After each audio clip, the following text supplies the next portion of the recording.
বাংলা সাহিত্যের অফুরন্ত ভাণ্ডার থেকে নানা রকম গল্প দিয়ে সাজানো আমাদের গল্পবুড়ির ভাণ্ডার। আজ আপনাদের জন্য নিয়ে এসেছি আশাপূর্ণা দেবীর লেখা একটি উপন্যাস, প্রথম প্রতিশ্রুতি।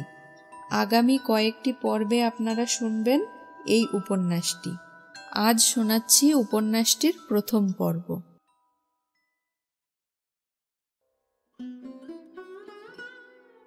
সত্যবতীর গল্প আমার লেখা নয়, এ গল্প বকুলের খাতা থেকে নেওয়া।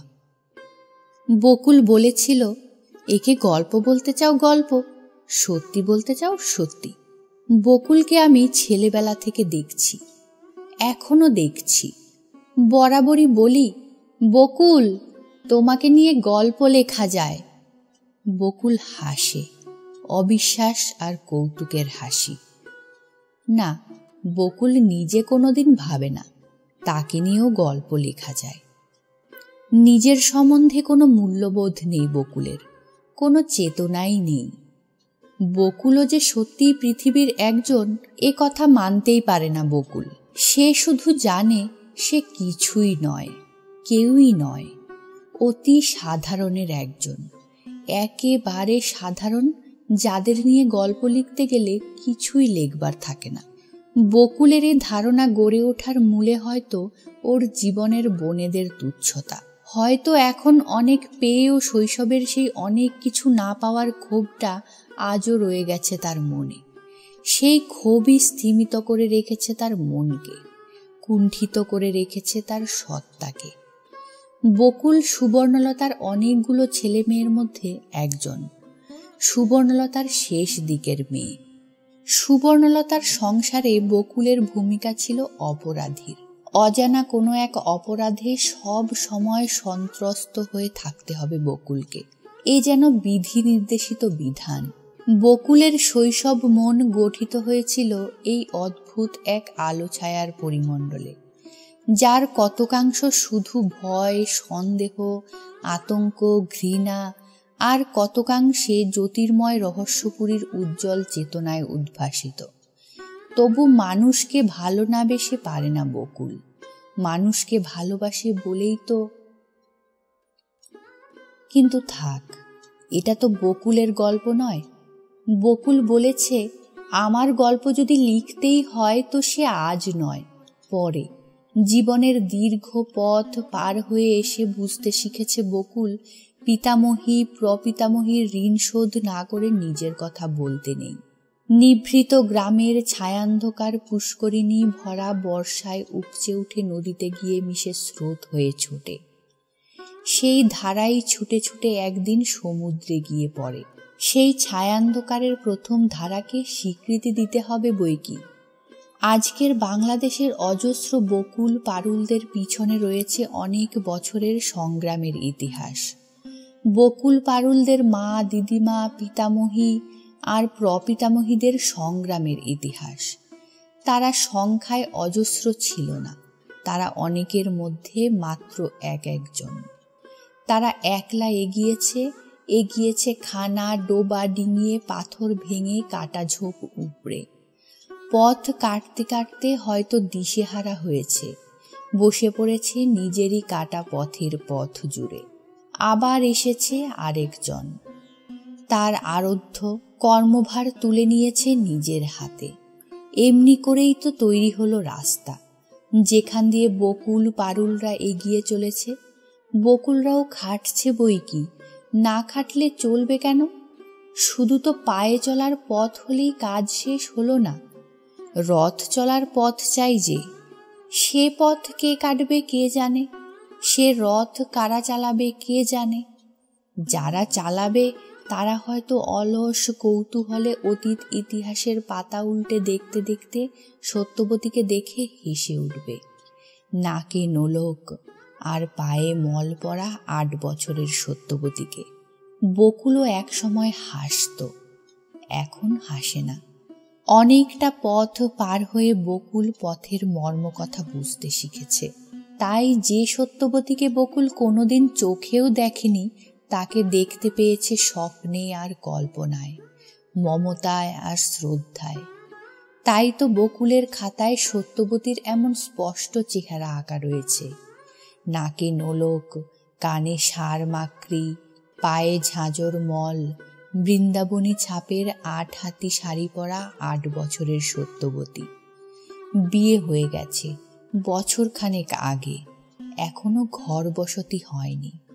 অপ্রতিহত প্রতাপে পাড়া শুদ্ধ ছেলে মেয়ে দলনেত্রী হয়ে যথেচ্ছ খেলে বেড়ায়। সত্যবতীর মা, ঠাকুমা, জেঠি, পিসি এঁটে উঠতে পারে না ওকে। সত্যবতীর মা, ঠাকুমা, জেঠি, পিসি এঁটে উঠতে পারে না ওকে। পারে না হয়তো সত্যবতীর যথাচ্ছাচারের ওপর ওর বাপের কিছু প্রশ্রয় আছে বলে। সত্যবতীর বাপ রামকালী চাটুজ্জে বামুনের ঘরের ছেলে হলেও ব্রাহ্মণজনিত পেশা তার নয়। অন্য শাস্ত্রপালা, বেদ বেদান্ত বাদ দিয়ে তিনি বেছে নিয়েছেন আয়ুর্বেদ। ব্রাহ্মণের ছেলে হয়েও কবিরাজি করেন রামকালী, তাই গ্রামে ওর নাম নারীটেপা বামুন, ওর বাড়ির নাম নারীটেপা বাড়ি। রামকালীর প্রথম জীবনটা ওর অন্য সব ভাই আর অন্যান্য জ্ঞাতিগোত্রের চাইতে ভিন্ন, কিছুটা হয়তো বিচিত্র। নইলে ওই আধা বয়সী লোকটার ওইটুকু মেয়ে কেন? সত্যবতী তো রামকালীর প্রথম সন্তান। সে যুগের হিসেবে বিয়ের বয়স একেবারে পার করে ফেলে তবে বিয়ে করেছিলেন রামকালী। সত্যবতী সেই পার হয়ে যাওয়া বয়সের ফল। শোনা যায় নিতান্ত কিশোর বয়সে বাপের ওপর অভিমান করে বাড়ি থেকে পালিয়েছিলেন রামকালী। কারণটা যদিও খুব একটা ঘোরালো নয়, কিন্তু কিশোর রামকালীর মনে বোধহয় সেটাই বেশ জোরালো ছাপ মেরেছিল। কি একটা অসুবিধায় পড়ে রামকালীর বাবা জয়কালী একদিনের জন্যে সদ্য উপবিতধারী পুত্র রামকালীর ওপর ভার দিয়েছিলেন গৃহদেবতা জনার্দনের পূজা আরতির। মহোৎসাহে সে ভার নিয়েছিল রামকালী। তার আরতির ঘণ্টার ধ্বনিতে সেদিন বাড়ি শুদ্ধ লোক ত্রাহি জনার্দন ডাক ছেড়েছিল। কিন্তু উৎসাহের চোটে ভয়ঙ্কর একটা ভুল ঘটে গেল, মারাত্মক ভুল। রামকালীর ঠাকুমা ঠাকুর ঘরে বাসন মাজতে এসে টের পেলেন সে ভুল। টের পেয়ে ন্যাড়া মাথার ওপর কদম ছাট চুল সজারুর কাটার মতো খাড়া হয়ে উঠল তার। ছুটে গিয়ে ভাইপোর অর্থাৎ রামকালীর বাবা জয়কালীর কাছে প্রায় আছড়ে পড়লেন। সর্বনাশ হয়েছে জয়। কি হয়েছে পিসি? ছেলেপুলেকে দিয়ে ঠাকুর সেবা করালে যা হয় তাই হয়েছে। সেবা অপরাধ ঘটেছে। রেমো জনার্দনকে ফল বাতাসা দিয়েছে, জল দেয়নি। হ্যাঁ? চরাত করে সমস্ত শরীরের রক্ত মাথায় গিয়ে উঠল জয়কালীর। একটা আর্তধ্বনি তুললেন তিনি। পিসি একটা হতাশ নিঃশ্বাস ফেলে সেই সুরেই সুর মিলিয়ে বললেন, হ্যাঁ, জানি না এখন কার কি অদৃষ্ট আছে। ফুল তুলসীর ভুল নয়, একেবারে তেষ্টার জল। সহসা জয়কালী পায়ের খড়মটা খুলে নিয়ে চিৎকার করে উঠলেন, রেমো, রেমো! চিৎকারে রামকালী প্রথমটায় বিশেষ আতঙ্কিত হয়নি, কারণ পুত্র পরিজনদের প্রতি স্নেহ সম্ভাষণও জয়কালীর এর চাইতে খুব বেশি নিম্নগ্রামের নয়। অতএব সে বেলের আঠার হাতটা মাথায় মুছতে মুছতে পিতৃ সকাশে এসে দাঁড়ালো। কিন্তু এ কি, জয়কালীর হাতে খড়ম! রামকালীর চোখের সামনে কতগুলো হলুদ রঙের ফুল ভিড় করে দাঁড়ালো। জয়কালী ভীষণ মুখে বললেন, ভগবানকে স্মরণ কর রেমো, তোর কপালে মৃত্যু আছে। রামকালীর চোখের সামনে থেকে হলুদ রঙের ফুলগুলো লুপ্ত হয়ে গেল। রইল শুধু নিরন্ধ অন্ধকার। সেই অন্ধকার হাতরে একবার খুঁজতে চেষ্টা করল রামকালী কোন অপরাধে বিধাতা আজ তার কপালে মৃত্যুদণ্ড লিখেছেন। খুঁজে পেল না, খোঁজবার সামর্থ্যও রইল না। সেই অন্ধকারটা ক্রমশ রামকালীর চৈতন্যের উপর ঝাঁপিয়ে পড়ল। জনার্দনের ঘরে আজ পুজো তুই করেছিলি না? রামকালী নীরব। পূজার ঘরেই তাহলে কোনো অপরাধ সংঘটিত হয়েছে? কিন্তু কই, কি? যথারীতি হাত পা ধুয়ে তার পৈতে পাওয়া চেলির জোরটা পরেই তো ঘরে ঢুকেছিল রামকালী। তারপর আসন, তারপর আচমন, তারপর আরতি, তারপর ঠাঁই করে মাথায় একটা ধাক্কা লাগলো। জল দিয়েছিলি ভোগের সময়? এই প্রশ্নটি পুত্রকে করেছেন জয়কালী খড়মের মাধ্যমে। দিশেহারা রামকালী আরো ২-১০টা ধাক্কার ভয়ে বলে বসল, হ্যাঁ দিয়েছি তো। দিয়েছিলি? জল দিয়েছিলি? জয়কালীর পিসি যশোদা একেবারে নামের বিপরীত ভঙ্গিতে বলে উঠলেন, দিয়েছিলি? জল দিয়েছিলি? দিয়েছিলি তো সে জল গেল কোথায় রে হতভাগা? গেলাস একেবারে শুকনো। বুকের গুরু গুরু ভাবটা কিঞ্চিত হালকা মনে হলো। রামকালী ক্ষীণস্বরে বলে বসিল, ঠাকুর খেয়ে নিয়েছে বোধহয়। কি কি বললি? আরেকবার ঠিক করে একটা শব্দ, আর চোখে অন্ধকার হয়ে যাওয়ার আরো গভীরতম অনুভূতি। লক্ষ্মী ছাড়া, শুয়োর, বনবরা, ঠাকুর জল খেয়ে নিয়েছে? শুধু ভূত হওনি তুমি, শয়তানও হয়েছ। ভয় নেই প্রাণে তোমার? ঠাকুরের নামে মিছে কথা।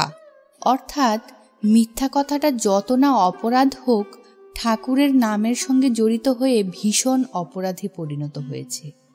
রামকালী ভয়ের বশে আবারও মিছে কথা বলে বসে। হ্যাঁ সত্যি বলছি, ঠাকুরের নামে দিব্যি দিয়েছিলাম জল। বটে রে হারামজাদা, বামুনের ঘরের চাঁড়াল, ঠাকুরের নামে দিব্যি জল দিয়েছিস তুই? ঠাকুর জল খেয়ে ফেলেছে? ঠাকুর জল খায়? মাথার মধ্যে জ্বলছে। রামকালী মাথার জ্বালায় অস্থির হয়ে সমস্ত ভয় ডর ভুলে বলে বসল, খায় না জানো তো দাও কেন? ও আবার মুখে মুখে চোপা। যা দূর হ, বামুনের ঘরের গরু, দূর হয়ে যা আমার সুমুখ থেকে। জয়কালী আরেকবার শেষমেশ খড়মটার সদ্ব্যবহার করলেন। এর বেশি আর কিছুই করেনি জয়কালী। আর এরকম ব্যবহার তো তিনি সর্বদাই সকলের সঙ্গে করে থাকেন, কিন্তু কিসে যে কি হয়। রামকালীর চোখের সামনে থেকে যেন একটা পর্দা খসে গেল। চিরদিন জেনে এসেছে জনার্দন বেশ একটু দয়ালু ব্যক্তি। কারণে অকারণে উঠতে বসতে বাড়ির সকলেই বলে, জনার্দন দয়া করো।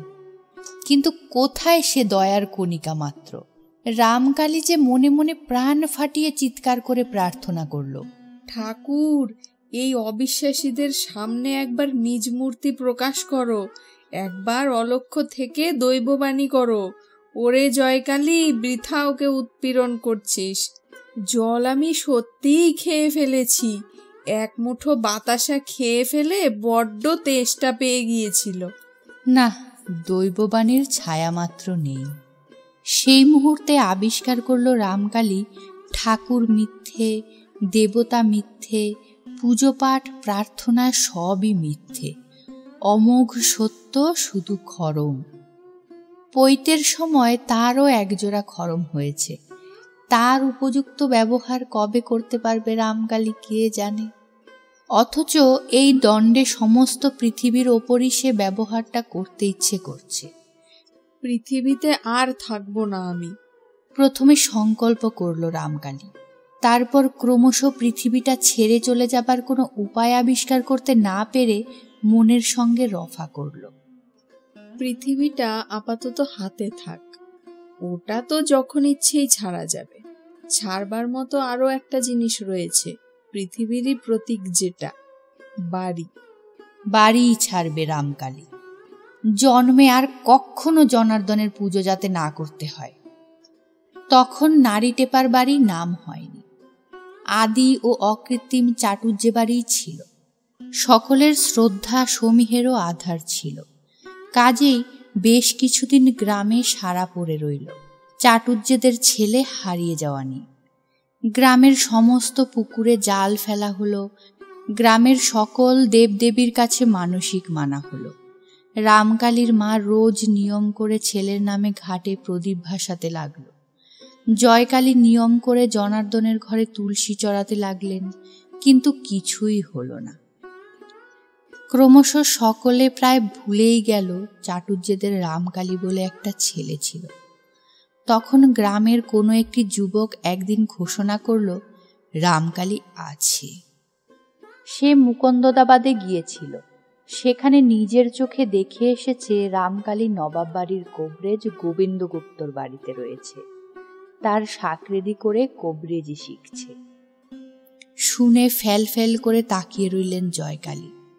ছেলের বেঁচে থাকার খবর আর ছেলের জাত যাওয়ার খবর, যুগপৎ উল্টোপাল্টা দুটো খবরে তিনি ভুলে গেলেন আনন্দে হৈ হৈকার করতে হবে কি শোকে হাহাকার করতে হবে। ছেলে বদ্যিবাড়ির ভাত খাচ্ছে, বদ্যিবাড়ির আশ্রয় গ্রহণ করেছে, এ তো মৃত্যু সংবাদেরই সামিল। অথচ রামকালী এ যাবৎ মরেনি, এ কথা জেনে প্রাণের মধ্যে কি যেন ঠেলে ঠেলে উঠছে। কি সে আনন্দ, আবেগ, অনুতাপের যন্ত্রণা মুক্তির সুখ? গ্রামের সকলের সঙ্গে পরামর্শ করতে লাগলেন জয়কালী। অবশেষে রায় বেরোলো জয়কালীর নিজের একবার যাওয়া দরকার। সরেজমিনে তদন্ত করে দেখে আসুন প্রকৃত অবস্থাটা কি। তাছাড়া সে লোক প্রকৃতই রামকালী কিনা তাই বা কে জানে। যে দেখেছে সে তো নিকটাত্মীয় নয়, চোখের ভ্রম হতে কতক্ষণ। কিন্তু পরামর্শ শুনে জয়কালী আকাশ থেকে পড়লেন। আমি যাব? আমি কি করে যাব? জনার্দনের সেবা ফেলে আমার কি নড়বার জো আছে? রামকালীর মা জয়কালীর দ্বিতীয় পক্ষ দিনতারিণী শুনে কেঁদে ভাসাল। মুখে এসেছিল বলে, জনার্দনী তোমার এত বড় হলো? বলতে পারল না সাহস করে, শুধু চোখের জল ফেলতে লাগল। অবশেষে অনেক পরিকল্পনান্তে স্থির হল জয়কালীর এক ভাগ্নে যাবে, বয়স্ত ভাগ্নে। তার সঙ্গে জয়কালীর প্রথম পক্ষের বড় ছেলে কুঞ্জকালী যাবে। কিন্তু এই গণ্ডগ্রাম থেকে মুকুন্দদাবাদ যাওয়া তো সোজা নয়। গরুর গাড়ি করে গঞ্জে গিয়ে খোঁজ নিতে হবে কবে নৌকা যাবে মুকুন্দদাবাদ। তারপর আবার চাল চিরে বেঁধে নিয়ে গরুর গাড়িতে 3 ক্রোশ রাস্তা ভেঙে নৌকোর কিনারে গিয়ে ধর্না পাড়া। খরচও কম নয়। জয়কালী ভাবলেন, খরচের খাতায় বসানো সংখ্যা আবার জমার খাতায় বসাতে গেলে ঝঞ্ঝাট বড় কম নয়। এত ঝঞ্ঝাটের দরকারই বা কি ছিল? রাগ হলো সেই ফাজিল ছোকরাটার ওপর, যে এসে খবর দিয়েছে, যে এত ঝঞ্ঝাট বাঁধানোর নায়ক। রামকালী তো খরচ হয়েই গিয়েছিল, ওই ফাজিলটা এসে খবর না দিলে আর। কিন্তু দরকার ছিল রামকালীর মার দিক থেকে। এই সব ঝঞ্ঝাট পুইয়ে ভাগ্নেকে আর ছেলেকে পাঠালেন জয়কালী। আর কদিন পরে তারা এসে জানালো খবর ঠিক। রামকালী নিঃসন্তান গোবিন্দবদ্যির পুষি হয়ে রাজার হালে আছে। এরপর নাকি পাটনা যাবে। এদের কাছে বলেছে একেবারে রাজবদ্যি হয়ে টাকার মোট নিয়ে দেশে যাবে, তার আগে নয়। শুনে যাদের বেশি ঈর্ষা হলো তারা বলল, এমন কুলাঙ্কার ছেলের মুখ দর্শন করতে নেই, তাছাড়া ও তো জাতিচ্যুত। যাদের একটু কম ঈর্ষা হলো তারা বলল, তবু বলতে হবে উদ্যোগী পুরুষ, আর জাতিচ্যুতই বা হবে কেন? কুঞ্জ তো বলছে নাকি জেনে এসেছে গোবিন্দগুপ্ত রামকালী চাটুর্যের জন্য কোনো এক বামুন বাড়িতে ভাতের ব্যবস্থা করে রেখেছে। গ্রামে আবার কিছুদিন এই নিয়ে আলোচনা চলল, এবং যখন এসব আলোচনা ঝিমিয়ে গিয়ে ক্রমশ আবার সবাই রামকালীর নাম ভুলতে বসল, তখন একদিন রামকালী সশরীরে হাজির হলো টাকার বস্তা নিয়ে। গোবিন্দগুপ্ত পরামর্শ দিয়েছেন, তোমার আর রাজবদ্যি হয়ে কাজ নেই বাপু। রাজ্যে এখন ভেতরে ভেতরে ঘুণ ধরে বসেছে। নবাবের নবাবই তো শিখেই উঠেছে।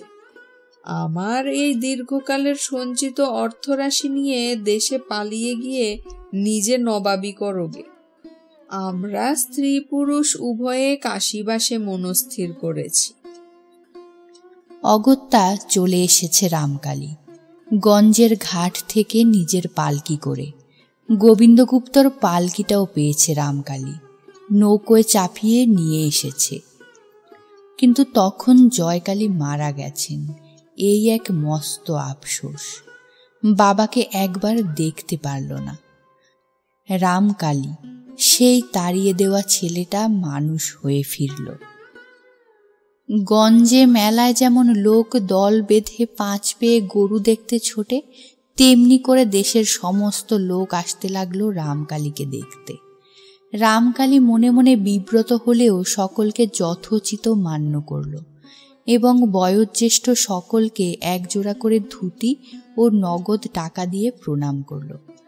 ঘরে ঘরে সবাই বলাবলি করতে লাগলো, উফ, কি উঁচু নজরটাই হয়ে এসেছে।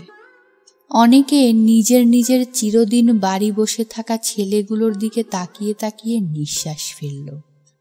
তবু কিছুদিন একটু জাতে ঠেলা হয়ে থাকতে হয়েছিল বই কি রামকালীকে। বাড়িতে শুতো, খেত। বাড়ির ছোট ছেলেপুলে দৈবাত কেউ রামকালীকে ছুঁয়ে ফেললে তাকে কাপড় ছাড়ানো হতো। কিন্তু রামকালী একদিন গ্রামকর্তাদের ডেকে সালিশ মানল। এটা কেন হবে? একটি দিনের জন্য যে বৈদ্যের অন্ন গ্রহণ করেনি, একদিনের জন্য কোনো অনাচার করেনি, শুধু শুধু পতিত হয়ে থাকতে হবে কেন তাকে? গ্রামকর্তারা মাথা চুলকে হ্যাঁ হ্যাঁ করতে লাগলেন। স্পষ্ট কিছু বলতে পারলেন না, কারণ ছোড়াটা নাকি রাজবদ্যি গোবিন্দগুপ্তর সমস্ত বিদ্যে আর সমস্ত টাকা হাতিয়ে নিয়ে এসেছে। তাছাড়া ছোড়ার হাতটাও দরাজ। শোনা যাচ্ছে শিগগিরই পুষ্করিণী প্রতিষ্ঠা করবে। কর্তাদের হে হে করার অবসরে রামকালী নিজের বক্তব্য ব্যক্ত করল। দেখুন, আমার গুরুর ওষুধ ডেকে কথা কয়। আমি তার কিছু কিঞ্চিত আশীর্বাদও তো পেয়েছি।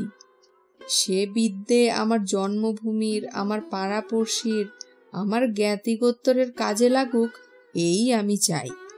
তবে যদি আপনারা তা না চান, তাহলে আবার আমাকে গ্রামের বাস উঠিয়ে চলে যেতে হবে।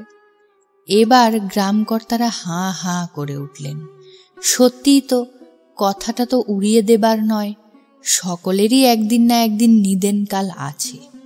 ওদের হাঁ হাঁর অবসরে রামকালী বললে, এই যে একটি পুকুর কাটাবার ইচ্ছে হয়েছে, সেই উপলক্ষে একদিন গ্রাম ভোজন দেব আশা করে বসে আছি। সে আশা তাহলে পূরণ হবে না?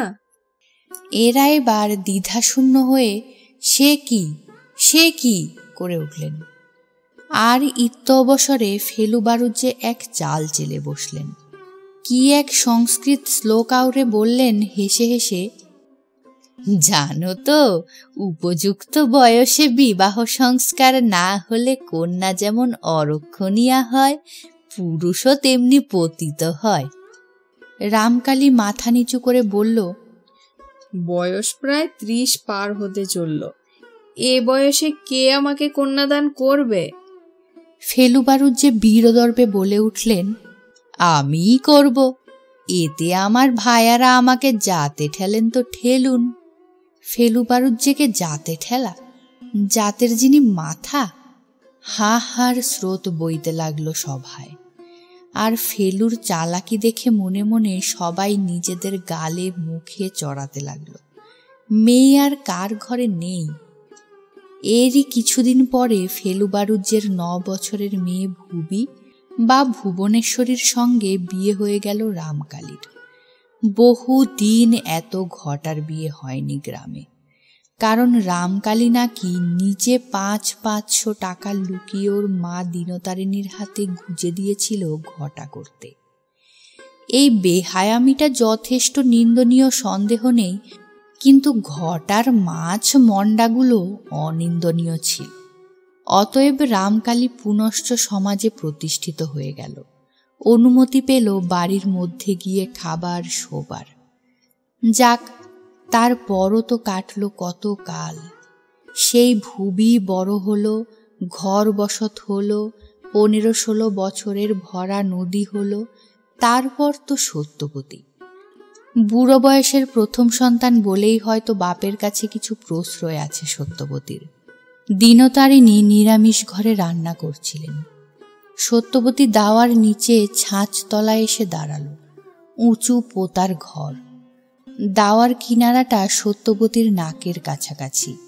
পায়ের বুড়ো আঙুলের উপর সমস্ত দেহভারটা দিয়ে ডিঙি মেরে গলা বাড়িয়ে সত্যবতী তার স্বভাবসিদ্ধ মাজা গলায় ডাক দিল, ও ঠাকুমা, ঠাকুমা। নিরিমিষ হেসেলের দাওয়ায় উঠবার অধিকার সত্যবতীর কেন, বাড়ির কারুরই নেই। কেবলমাত্র যারা নিরামিষে অধিকারী তাদেরই আছে। মেটে দাওয়ার এক পাশে কোণটা থেকে খাঁজ কেটে কেটে সিঁড়ি বানানো হয়েছে, আর সে সিঁড়ি থেকে পায়ে পায়ে এগিয়ে যাওয়া পথ হয়েছে একেবারে ঘাট বরাবর। দিনতারিণীর সেজোজা শিবজায়া, দিনতারিণীর দুই ননদ কাশীশ্বরী আর মোক্ষদা, মাত্র এরাই এই পথে পদক্ষেপের অধিকারিণী। ঘড়া নিয়ে ঘাটে যান এবং স্নান সেরে ঘড়া ভরে ভিজে কাপড়ে পায়ে পায়ে এসে একেবারে ওই সিঁড়িকোটি দিয়ে স্বর্গে উঠে পড়েন। ওই রান্নাঘরের দেওয়ালেই তাদের কাঁচা কাপড় শুকোয়, কারণ রাত্রে তো আর এ ঘরে রান্নার পাট নেই। ঘর নিকোনোর কাজেও কিছু আর অচ্ছুতরা কেউ এসে ঢুকবে না, সে কাজ মোক্ষদার। এটো শক্রির ব্যাপারে মোক্ষদা বোধ করি স্বয়ং ভগবানকেও সম্পূর্ণ বিশ্বাস করতে পারেন না, কাজেই সে কাজ নিজের হাতে রাখেন। তাছাড়া মোক্ষদাই বয়সে সবচেয়ে ছোট, অন্যান্যরা সকলেই তার গুরুজন, অতএব সকলের খাওয়ার শেষে তারই ডিউটি। রান্নার দায়িত্ব দিনতারিণীর, মোক্ষদার ওপর সে রান্নার বিশুদ্ধতা রক্ষার দায়িত্ব। বাকি দুজন জোগাড়ে, তাও বেশি জোগাড়ের কাজটাও কম না। প্রয়োজনটা 4 জনের হলেও আয়োজনটা অন্তত 10 জনের মতো হয়। কিন্তু ওসব কথা থাক, আসলে ছেলেপুলের এ উঠোনে পা দেবারও হুকুম নেই, কিন্তু সত্যবতীকে কেউ এঁটে উঠতে পারে না। ও যখন তখন এই দাওয়ার নিচে থেকে নাক বাড়িয়ে হাঁক পারে, ও ঠাকুমা, ও পিসি ঠাকুমা। দিনতারিণী ওর গলা পেয়ে নিজের গলাটা বাড়িয়ে দরজা দিয়ে উকি মেরে বলেন, এই মোলজা, এ ছুরি কি দস্যি গো, আবার এসেছিস? বেরো বেরো, ছোট ঠাকুরজি দেখতে পেলে আর রক্ষে রাখবে না। ছোট ঠাকুমার কথা বাদ দাও, তুমি শোনো না একটু। সত্যবতী দিনতারিণীর উপায়ী ছেলের মেয়ে, তাছাড়া সত্যর বিয়ে হয়ে গেছে, কাজেই খুব দুচ্ছাইটা ওর কপালে জোটে না। তাই ওর আবদারে অগত্যাই দিনতারিণী একটু ডিঙি মেরে দাওয়া এসে দাঁড়ালেন। ইশারায় বললেন, কি চাই? সত্যবতী পিঠের দিকে গোটানো হাতটা ঘুরিয়ে একখানা ছোট মাপের কচি মান পাতা মেলে ধরে চুপি চুপি বলে, একটা জিনিস দাও না। এই মরেছে, এখন আবার জিনিস কিরে? এখন কি কিছু রান্না হয়েছে? আর হলেও তো সেজ ঠাকুমার গোপালের ভোগের আগে দিয়েছি, টের পেলে কুলুক্ষেত্তর করবে না? আগে যাইনি, ভালো মন্দ রেঁধে নিজেরাই খেও বাবা। আমাকে এক মুঠো পান্তা ভাত দাও দিকি। পান্তা ভাত? দিনতারিণী আকাশ থেকে পড়লেন, আর সঙ্গে সঙ্গে যেন পাতাল ফুঁড়ে উঠলেন মোক্ষদা। পরনে সপে ভিজে থান, কাঁধে ভরন্ত কলসি। এইটা বোধ করি মোক্ষদার 3য় দফা স্নান।